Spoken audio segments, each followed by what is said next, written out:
Welcome back. Now let us look at exercise D02. We have a cylinder piston arrangement, contains 1 kilogram of water, initially in the saturated liquid state at some pressure. It absorbs heat from a reservoir. The temperature of the reservoir is provided. During the process, the piston moves in such a way that the pressure remains constant. So it is an isobaric process. At the end of the process, water has completely evaporated into steam. That means the end state is dry saturated steam. We have to determine the heat transferred or heat absorbed by our system, change in entropy of the system, change in entropy of the reservoir, and change in entropy of the universe. Universe here means thermodynamic universe. So let us sketch the system first. We have our system, a cylinder piston arrangement, initially at state 1, and this is our system. Mass is 1 kg and state 1 is given to be saturated liquid. In our symbolism, dryness fraction 0 at P1 is 0.8 megapascal. So the temperature would be the saturation temperature at 0.8 megapascal, approximately I think 170 degree C. You can look it up in the steam tables and all other properties as needed. Then we have a reservoir.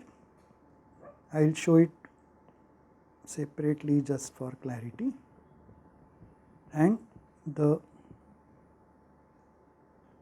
temperature of the reservoir is 250 degree C. Remember that whenever we have the second law of thermodynamics, you should always be working with temperatures in Kelvin, the thermodynamic temperatures. But as a general tradition, we have steam tables and all other information usually in degree Celsius. So be careful not to blindly substitute degree Celsius in the second law, convert it into Kelvin and then substitute. So convert this into Kelvin by adding 273.15. Okay. What is the process? Heat is absorbed. Let us call it Q12. The piston moves in such a way that we have a state 2, some work is done and the pressure is constant. So state 2 we are told is dry saturated liquid, that is x equal to 1 at again P2 is 0.8 megapascal. And the process 1-2 is isobaric. If we sketch this diagram on the TS plane, we should start becoming comfortable with the TS plane now. Suppose this is the saturated liquid line and this is the dry saturated vapor line. Then our process, suppose this is the isobar 0.8 megapascal, the isobar is likely to go something like this, but our state 1 is dry saturated liquid, state 2 is dry saturated vapor. The process can be shown like this. So what is the assumption that we make? It is already given that it is a closed system. Let us proceed. We apply first law. First law is Q equals delta E plus W. So Q12 will be delta E12 plus W12. First thing we do is expand. Q12 is an unknown, we have to determine that. So we write Q12 is delta U12 plus delta E other plus W expansion plus W other. Since there is absolutely no hint of a stirrer or an electric connection or anything like that, we can assume this to be 0 or negligible. That is an assumption. Similarly, there is no mention of the system being accelerated, decelerated or moving up and down. So, let us assume that change in other components of energy other than the thermal energy delta U12 are also 0. So, we finally end up with delta U12 plus W expansion 12 on the right hand side. Then we write W expansion 12 as integral P dV from 1 to 2. We say that this integral is possible. For that we will assume that the process is quasi-static, and in that we are told that the pressure is constant. So, this particular term becomes equal to P delta V12, and because P is constant, I can write this as delta of PV from 1 to 2. So, Q12 now becomes delta U12 plus delta of PV12, which is delta of U plus PV, which is delta of H.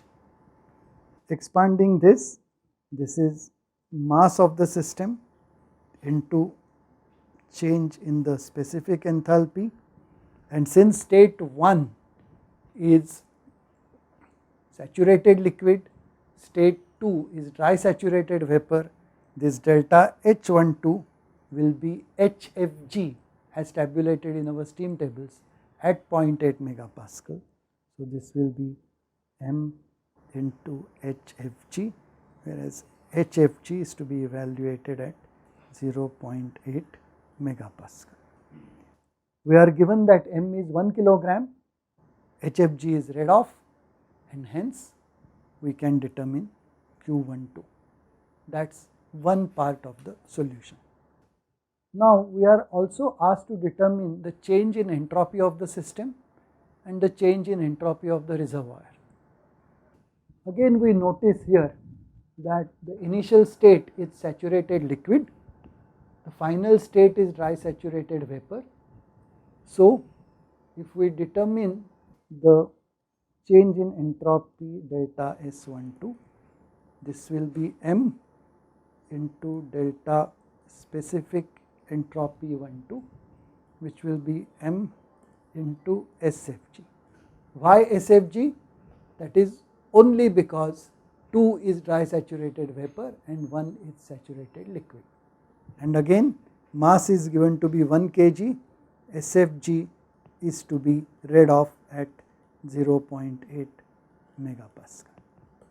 That gives us delta S12. Okay. Now, let us look at the reservoir. We have to determine the entropy change of the reservoir, delta S reservoir. The reservoir R is at TR is 250 degrees C. Let it absorb heat Q res. What is this heat absorb? According to our previous nomenclature, this will be minus Q12, and hence delta S reservoir will be heat absorbed by the reservoir divided by T reservoir, which will be minus Q12 divided by T reservoir. Remember that this is already obtained, whereas T reservoir substitute in Kelvin. That gives us delta S reservoir.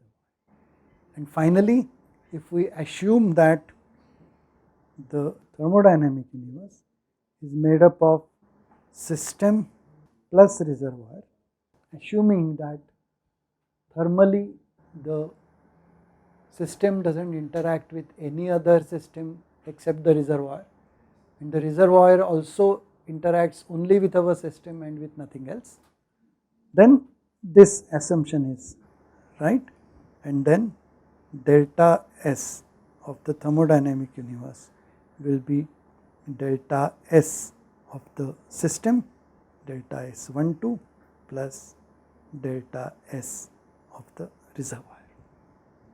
When you substitute and calculate this, check, is this greater than 0?